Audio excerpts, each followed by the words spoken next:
ఓం శ్రీ స్వామి శరణమయ్యప్ప. ఈరోజు కడప నగరం 50 డివిజన్లో పాలంపల్లిలో 9వ అయ్యప్ప స్వామి గ్రామోత్సవం జరుగుతుంది.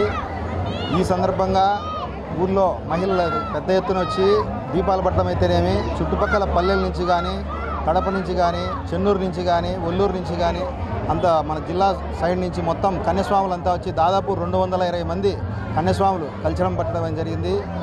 మా పాలంపల్లి గ్రామంపై అయ్యప్ప స్వామి ఎల్లప్పుడూ దయ చూపాలని, ఎటువంటి అసాంఘిక కార్యక్రమాలు జరగకుండా చూడాలని, ఆ స్వామి అనుగ్రహం మాపై ఎల్లప్పుడూ ఉండాలని, మేము లక్షణంగా ప్రజలంతా కూడా ఆయుర ఆరోగ్యాలతో ఉండాలని, రైతులకు మంచి పంటలు పండాలని, వ్యాపారస్తులకు మంచి వ్యాపారాలు జరగాలని కోరుకుంటున్నాం.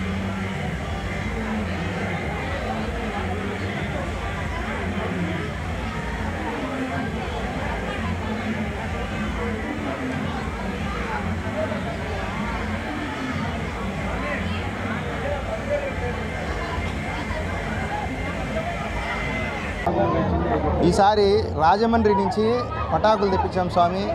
పాము అయితేనేమి, చెట్టు అయితేనేమి, విష్ణు చక్రం అయితేనేమి, శంకు చక్రాలతో కూడా మేము పటాకులు డిజైన్ చేయించినాము. నెల్లూరు వాళ్ళు, ఒంగోలు వాళ్ళు కలిసి కాంతారా టీం అని చెప్పి వచ్చారు. వాళ్ళు కూడా అద్భుతంగా నాట్య ప్రదర్శన అయితేనేమి నాట్యం అయితేనేమి చేస్తున్నారు. చాలా ఈ 8 సంవత్సరాలను మించి 9వ సంవత్సరం కూడా చాలా అద్భుతంగా జరుగుతుంది. స్వామి శరణమయ్యప్ప.